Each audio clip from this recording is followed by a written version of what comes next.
എല്ലാവർക്കും നമസ്കാരം. ഞാൻ സുധീഷ് തെന്നൂർ. അപ്പൊ ഇന്ന് വളരെ വ്യത്യസ്തമായ ഒരു വീഡിയോ ആയിട്ടാണ് ഞാൻ നിങ്ങളുടെ ഇടയിലേക്ക് വന്നിരിക്കുന്നത്.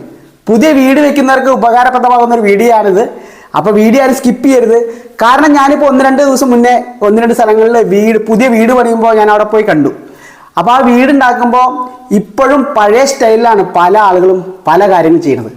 അതൊക്കെ ഒന്ന് മാറ്റി പിടിക്കേണ്ട സമയമായി കഴിഞ്ഞു. പക്ഷേ എൻ്റെ വീട് പണിതിരിക്കുന്നത് പല പുതിയ ടെക്നിക്കുകൾ ഉപയോഗിച്ചിട്ടാണ്. എൻ്റെ യൂട്യൂബ് ചാനലിലൂടെ ഒരുപാട് വീഡിയോസ് ചെയ്തിട്ടുണ്ട്. ഇപ്പം ഞാൻ പോയി കണ്ട വീടുകളിലെല്ലാം സ്റ്റെയർ കേസ് ഉദാഹരണമാണ്. ഇന്നും ആ പഴയ മോഡൽ കോൺക്രീറ്റ് ചെയ്ത് അതിൻ്റെ മേലെ ടൈൽസ് ഒട്ടിച്ച് അങ്ങനെ പഴയ മോഡൽ തന്നെയാണ് ഇപ്പോഴും ചെയ്തുകൊണ്ടിരിക്കുന്നത്.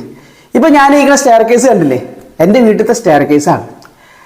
അപ്പോൾ ഇത് പറയാൻ കാരണം എന്താ വെച്ചാൽ നമ്മൾ ഇനിയും കുറേയൊക്കെ മാറി ചിന്തിക്കണം ഓരോ കാര്യങ്ങൾ. ഇപ്പോൾ എൻ്റെ വീടിൻ്റെ പ്രത്യേകത എന്തൊക്കെയാണെന്ന് അറിയണമെങ്കിൽ എൻ്റെ യൂട്യൂബ് ചാനലിൽ അതിൻ്റെ വിശേഷങ്ങളെല്ലാം കൊടുത്തിട്ടുണ്ട്. വീട് വെച്ചത് പ്രത്യേകം കട്ട വെച്ചാണ് പണിതിരിക്കുന്നത്. ഇവിടെ ഞാൻ ആകെ വുഡ് ചെയ്തിരിക്കുന്നത് ഈ സ്റ്റെയർ കേസിൻ്റെ ഈ ചവിട്ടുപടി മാത്രമാണ് ഞാൻ വുഡ് ചെയ്തിരിക്കുന്നത്. ബാക്കിയെല്ലാം സ്റ്റീലാണ്. Front door സ്റ്റീലാണ്, ജനലുകൾ സ്റ്റീലാണ്. അങ്ങനെ നമ്മളിനി മാറി ചിന്തിക്കേണ്ട സമയം കഴിഞ്ഞു. അപ്പോൾ ഈ ഒരു സ്റ്റെയർ കേസിനെ കുറിച്ചാണ് ഞാൻ ഇന്ന് നിങ്ങളുമായിട്ട് ഷെയർ ചെയ്യുന്നത്. അപ്പോൾ എൻ്റെ വീടെന്ന് പറയുന്നത് 1500 സ്ക്വയർ ഫീറ്റാണ്. അപ്പോൾ ഈ 1500 സ്ക്വയർ ഫീറ്റിൽ താഴത്തെ പണിയും കഴിഞ്ഞ് മുകളിലത്തെ പണിയും കഴിഞ്ഞ് തേപ്പൊക്കെ കഴിഞ്ഞ ശേഷമാണ് നമ്മൾ ഈ സ്റ്റെയർ കേസിൻ്റെ പണി ഇവിടെ സ്റ്റാർട്ട് ചെയ്തത്.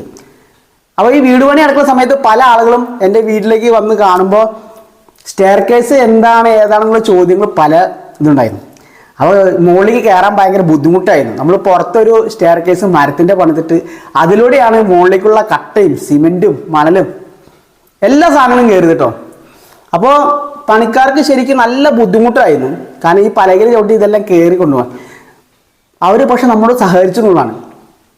കാരണം ഇവിടെ വയ്ക്കുന്ന സ്റ്റെയർ കേസ് ഇങ്ങനെ ഒരു മോഡലാണ്. അപ്പോൾ അതുകൊണ്ട് ഇത് ലാസ്റ്റ് സ്റ്റേജിലാണ് വെക്കുള്ളൂ എന്നുള്ളത് നമ്മൾ പറഞ്ഞു. സത്യത്തിൽ അങ്ങനെ തന്നെയാണ് കേട്ടോ. നമ്മൾ ഈ വീട് പണി കഴിഞ്ഞ് തേപ്പൊക്കെ കഴിഞ്ഞ് നമ്മൾ ടൈൽസ് പണിക്ക് മുന്നെയാണ് ഇതിൻ്റെ വർക്ക് സ്റ്റാർട്ട് ചെയ്യുന്നത്. ഒരു ഫ്രെയിം പോലെ അടിച്ച് ഇതിൽ ലോക്ക് ചെയ്ത് ഭയങ്കര സ്ട്രെങ്ത്തിലാണ് ഈ ഒരു സാധനം നമ്മൾ ഉണ്ടാക്കിയെടുത്തത്. വേറെ ഒന്ന് ശ്രദ്ധിക്കണത്, നമ്മൾ വീട് പണിയുടെ മുമ്പ് തന്നെ നമ്മൾ ചിന്തിക്കണം നമ്മുടെ വീട് എങ്ങനെയൊക്കെ പോകണം, അല്ലെങ്കിൽ ഏതൊക്കെ സ്റ്റൈലിലൂടെ പോകണം എന്നുള്ളത് നമ്മൾ ചിന്തിക്കേണ്ടതുണ്ട്. അപ്പോൾ നമ്മളൊരു ബുക്കും പേനയും വെച്ച് ഓരോ കാര്യങ്ങൾ നമ്മൾ മാർക്ക് ചെയ്യുക, കാരണം വിട്ടുപോകാതിരിക്കാൻ വേണ്ടി. അപ്പോൾ ഈ ഒരു സ്റ്റെയർ കേസിനെ സംബന്ധിച്ചാണ് ഞാൻ എൻ്റെ ഇന്നത്തെ വീഡിയോ ഞാൻ പറഞ്ഞല്ലോ. ഈ സ്റ്റെയർ കേസ് മൊത്തം MS-ൻ്റെ സ്റ്റീലിലാണ് ചെയ്തിരിക്കുന്നത്. ഈ ഹാൻഡിൽ പിന്നെ ചവിട്ടുപടിയിൽ അതായത് സ്ക്വയർ ട്യൂബിൻ്റെ ഫ്രെയിം അടിച്ചിട്ട് സത്യം പറഞ്ഞാൽ വെൽഡിങ്ങിൻ്റെ ഭാഗമായിട്ട് 2 പേര് ഈ വീട്ടിൽ ഈ പണി സ്റ്റാർട്ട് ചെയ്ത് മുതൽ ഫുൾ ടൈം ഉണ്ട്. കാരണം പല കാര്യങ്ങളും അവരുടെ മികവാണ് എൻ്റെ വീട്ടിൽ. ഇപ്പോൾ ഗേറ്റ് ആയിക്കോട്ടെ, അല്ലെങ്കിൽ ഇപ്പോൾ സ്റ്റെയർ കേസ് ആയിക്കോട്ടെ, പുറത്തുള്ള നമ്മൾ ഷീറ്റൊക്കെ ഇറക്കിയ ഭാഗങ്ങൾ, അങ്ങനെ ഒരുപാട് മുകളിലത്തെ സ്റ്റെയർ കേസ്, മുകളിലേക്ക് കയറാനുള്ള സ്റ്റെയർ കേസ്, അങ്ങനെ പല ഏരിയകളിലും വെൽഡിങ്ങുകാർ ഇവിടെ കിടന്ന് മരണപ്പണിയായിരുന്നു. അപ്പോൾ ഈ ഒരു സ്റ്റെയർ കേസ് വെക്കുന്നതിനെ എന്താവും എങ്ങനെയാവും എന്നുള്ള ഒരു കാഴ്ചപ്പാട് സത്യം പറഞ്ഞാൽ ഞങ്ങൾക്കുണ്ടായിരുന്നു. ഇത് ഡിസൈൻ ചെയ്തതിൻ്റെ ഭാഗമായിട്ട് ഞങ്ങൾ തന്നെയാണ് ഇരുന്നിട്ട് ഇതിങ്ങനെ എങ്ങനെ പോകണം. ഇപ്പോൾ ഇതിൻ്റെ ഹാൻഡിൽ ഇത് ഇവിടെ നമ്മൾ പിടിക്കുന്ന ഭാഗത്ത് സ്റ്റെയിൻലെസ് സ്റ്റീലിൻ്റെ ഒരു റാഡാണ് പോയിരിക്കുന്നത്. ഇവിടെ നമുക്ക് ഗ്ലാസ് ആക്കാം. അത് ഓരോരുത്തരുടെ ബഡ്ജറ്റിനനുസരിച്ച് നമുക്ക് ചെയ്തെടുക്കാം. സ്ക്വയർ ട്യൂബ് കൊണ്ട് ഉണ്ടാക്കിയ സ്റ്റെയർ കേസാണ് എൻ്റെ വീട്ടിൽ. ഇവിടെ ചവിട്ടുപടിയിൽ മാത്രം നമ്മൾ മരം ഉപയോഗിക്കുക, അത് മഹാഗണി ഉപയോഗിച്ചത്. നമുക്കിത് ഏകദേശം ഒരു 5 ദിവസത്തെ പണിയുള്ളൂ കേട്ടോ. ഈ സ്റ്റെയർ കേസ് പണി ഒരു 5 ദിവസത്തെ പണി. അത് ഞാൻ വെറുതെ പറയല്ല. നിങ്ങൾക്ക് ആത്മാർത്ഥമുള്ള പണിക്കാരുണ്ടെങ്കിൽ നിങ്ങൾക്ക് ഒരു സംശയം വേണ്ട, ഒരു 5 ദിവസം കൊണ്ട് പണിതെടുക്കാവുന്നുള്ളൂ. അത് ഞാൻ പറഞ്ഞ പോലെ നമ്മൾ തേപ്പൊക്കെ കഴിഞ്ഞ് ടൈൽസ് പണിക്ക് മുമ്പ് നമുക്ക് ഈ പണി സ്റ്റാർട്ട് ചെയ്താൽ മതി. ഇപ്പോൾ എൻ്റെ ഈ വെൽഡിങ് ഡിപ്പാർട്ട്മെൻറ്റ് ഈ വീടത്തെ ഈ സ്റ്റെയർ കേസിൻ്റെ ഫോട്ടോ കാണിച്ച് 2-3 വീടുകളിൽ പണിത് കഴിഞ്ഞു. ഇപ്പം നിങ്ങൾക്ക് പണിക്കാരെ കിട്ടിയില്ലെങ്കിൽ നിങ്ങൾക്ക് ഈ താഴെ കാണുന്ന നമ്പറിൽ എന്നെ കോൺടാക്ട് ചെയ്യാം. നിങ്ങൾക്ക് വേണ്ട പണിക്കാരെ ഞാൻ അയച്ചു തരും. പക്ഷേ ഇത് മാത്രമല്ല കേട്ടോ, സ്റ്റൈല് പല ടൈപ്പും ഉണ്ട്. ഇപ്പോൾ കാലം മാറി നമ്മൾ. പക്ഷേ എന്നാലും ആളുകൾ പണ്ടത്തെ ആ കോൺക്രീറ്റ് ചെയ്ത് ടൈൽസ് ഒട്ടികൾ പറഞ്ഞാൽ അവർക്ക് പിന്നെ പറഞ്ഞിട്ട് കാര്യമില്ല. ഇതപ്പോൾ നമുക്കിനിപ്പോൾ ഇനി കുറച്ച് കാലം കഴിഞ്ഞ് നമ്മുടെ കയ്യിൽ ബഡ്ജറ്റ് ഉണ്ടെങ്കിൽ നമുക്ക് ഈ സ്റ്റെയർ കേസിൻ്റെ മോഡൽ മാറ്റാം.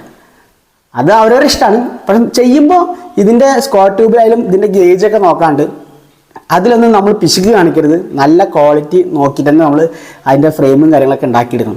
അതുകൊണ്ട് നമ്മൾ അതിൽ പിശുക്ക് കാണിക്കരുത്. അത് ഞാൻ എന്താ വെച്ചാൽ നമ്മുടെ സ്വന്തം വീടാണ്, നമുക്ക് നല്ല ക്വാളിറ്റിയോടെ ഇരിക്കണം, അതൊക്കെ നമ്മൾ ചിന്തിക്കണം. അപ്പോൾ അതിലൊന്നും നമ്മളൊരു വിട്ടുവീഴ്ചയ്ക്ക് തയ്യാറാവരുത്. നല്ല രീതിയിൽ നമുക്ക് സ്റ്റെയർ കേസ് പണിതെടുക്കാം.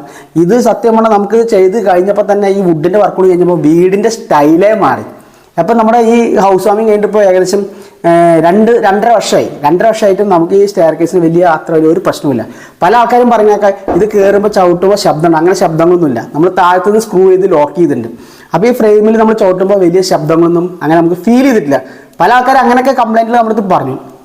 പക്ഷേ നമുക്ക് ആ ഒരു പ്രശ്നങ്ങളൊന്നും ഇതുവരെ ഉണ്ടായിട്ടില്ല. നമ്മുടെ വെൽഡിംഗ് ഡിപ്പാർട്ട്മെൻറ്റ് നമ്മളോട് ആത്മാർത്ഥത്തോടുകൂടി തന്നെ പണിതുള്ളതാണ്. അവരുടെ മികവാണ് സത്യമാണ്. നമ്മുടെ ഗേറ്റ് ആയാലും ഇങ്ങനത്തെ ഈ സ്റ്റെയർ കേസ് ആയാലും ഈ സ്റ്റെയർ കേസ് കാണിച്ച് ഞാൻ നേരത്തെ പറഞ്ഞ 2-3 വീടുകളിൽ പണിത് കൊടുത്തു. അതൊക്കെ സത്യം പറഞ്ഞാൽ നമ്മളെപ്പോലുള്ളവർക്ക് ഭയങ്കര സന്തോഷം തന്നെയാണ്. ഈ സ്റ്റെയർ കേസുമായി ബന്ധപ്പെട്ട് നമ്മൾ 3-4 വെൽഡിംഗുകാരെ പോയി കണ്ടു. അപ്പോൾ അവരാരും ഇത് എങ്ങനെ ചെയ്യും എന്ത് ചെയ്യും എന്നുള്ളതിൻ്റെ അവർക്ക് കറക്റ്റ് രൂപരേഖ ഇല്ല. നമ്മൾ വരച്ചു കൊടുത്തു, സ്കെച്ച് ചെയ്തിട്ട് ഇങ്ങനെ പോകണം, ഇങ്ങനെയാണ് ഇതിൻ്റെത്, അങ്ങനെ ഒരു ഫോട്ടോ കാണിച്ചു കൊടുത്തു. പക്ഷേ അവർക്ക് യാതൊരു കാരണവശാലും അത് എടുക്കാൻ പറ്റില്ല. ഒരു ടീം ഇവിടെ വന്നു, അയ്യോ അത് അവിടെ തുളയ്ക്കാൻ പറ്റില്ല, ഇവിടെ തുളയ്ക്കാൻ പറ്റില്ല, ഇത് ലോക്ക് ചെയ്യാൻ പറ്റില്ല, അയ്യോ ബുദ്ധിമുട്ടാണെന്ന് പറഞ്ഞിട്ട് 1-2 പേര് പോവുകയും ചെയ്തു. അപ്പോൾ സത്യം പറഞ്ഞാൽ അങ്ങനെ ഇരിക്കുന്ന സമയത്താണ് നമുക്ക് 2 പേരെ കിട്ടിയത്. അവരുടെ കൈൻ്റെ പരമാവധി നമുക്ക് വേണ്ടി പ്രവർത്തിച്ചു എന്നുള്ളതാണ്. അതുമാത്രമല്ല നമ്മൾ ആ സ്റ്റെയർ കേസിൻ്റെ ഇത് കഴിഞ്ഞ് ടൈൽസിൻ്റെ പണിയും കഴിഞ്ഞ് പ്രൈമർ സിംഗിൾ കോട്ട് അടിച്ച ശേഷമാണ് പിന്നെ വുഡ് വെച്ചത്.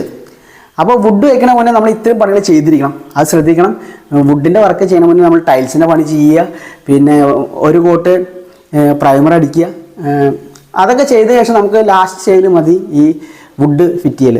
കാരണം അതിന് ശേഷം അതിൽ ബഫിങ്ങും പോളിഷിങ്ങും പിന്നെ അങ്ങനെ കുറച്ച് അല്ലച്ചില്ല പണികളൊക്കെ ഉണ്ട്. അപ്പോൾ പെയിൻറ്റിങ് ഒക്കെ ചെയ്ത് കഴിഞ്ഞാൽ നേരത്തെ നമ്മളിത് ഫിറ്റ് ചെയ്ത് കഴിഞ്ഞാൽ പെയിൻറ്റിങ് ചെയ്യുമ്പോഴും അല്ലെങ്കിൽ തേക്കുന്ന സമയത്താണ് ഫിറ്റ് ചെയ്ത് കഴിഞ്ഞാൽ അതിൻ്റെ മൊത്തം സിമെൻറ്റും മണലും ഇതിൽ വന്ന് വീഴും.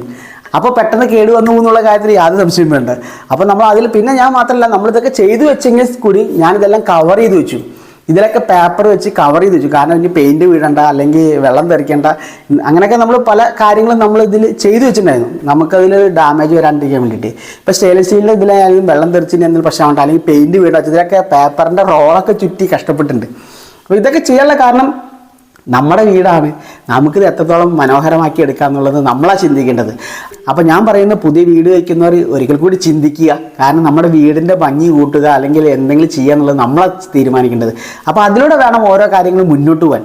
അപ്പോൾ എന്തായാലും ഈ സ്റ്റെയർ കേസിന് ഞാൻ ഇപ്പോഴും പറയണേ, ഇതുപോലത്തെ സ്റ്റെയർ കേസ് അല്ല ഇതുമായി ബന്ധപ്പെട്ടുള്ള എന്തെങ്കിലും വർക്കിന് നിങ്ങൾക്ക് ആളെ കിട്ടിയില്ലെങ്കിൽ നിങ്ങൾക്ക് തീർച്ചയായും ഈ താഴെ കാണുന്ന നമ്പറിൽ എന്നെ കോൺടാക്ട് ചെയ്യാം. അപ്പോൾ നമുക്ക് അതിന് വേണ്ട കാര്യങ്ങൾ ഡീറ്റെയിൽസ് ഞാൻ നിങ്ങളുമായിട്ട് ഷെയർ ചെയ്യുന്നതായിരിക്കും. അതിൽ യാതൊരു ഫീലില്ല. കാരണം എനിക്കറിയാവുന്ന കാര്യങ്ങൾ ഞാൻ നിങ്ങൾക്ക് പറഞ്ഞു തരും. അതുമാത്രമല്ല വെൽഡിങ്ങായിട്ട് സംസാരിച്ച് വേണ്ട രീതിയിലുള്ള കാര്യങ്ങളായിട്ട് നമുക്ക് മുന്നോട്ട് പോകാം. അപ്പോൾ ഇതൊക്കെയാണ് എൻ്റെ ഇന്നത്തെ വീഡിയോയിൽ ഞാൻ നിങ്ങളുമായിട്ട് പറയാനുള്ളത്. അപ്പോൾ എന്തായാലും പുതിയ വീഡിയോ വയ്ക്കുന്നവർക്ക് ഈ ഒരു വീഡിയോ ഉപകാരപ്രദമാകുമെന്ന് വിശ്വസിക്കുന്നു. അടുത്തൊരു അടിപൊളി വീഡിയോ മാറ്റി ഞാൻ വീണ്ടും നിങ്ങളുടെ അരികിലേക്ക് എത്തും. നിങ്ങളെവരുടെ സ്നേഹവും പ്രാർത്ഥനയും കൂടെ ഉണ്ടാകുമെന്നുള്ള ഉറച്ച വിശ്വാസത്തോടെ ഇന്നിനെ വിടവാങ്ങുന്നു. Good bye. സുധീഷ് തേനൂർ.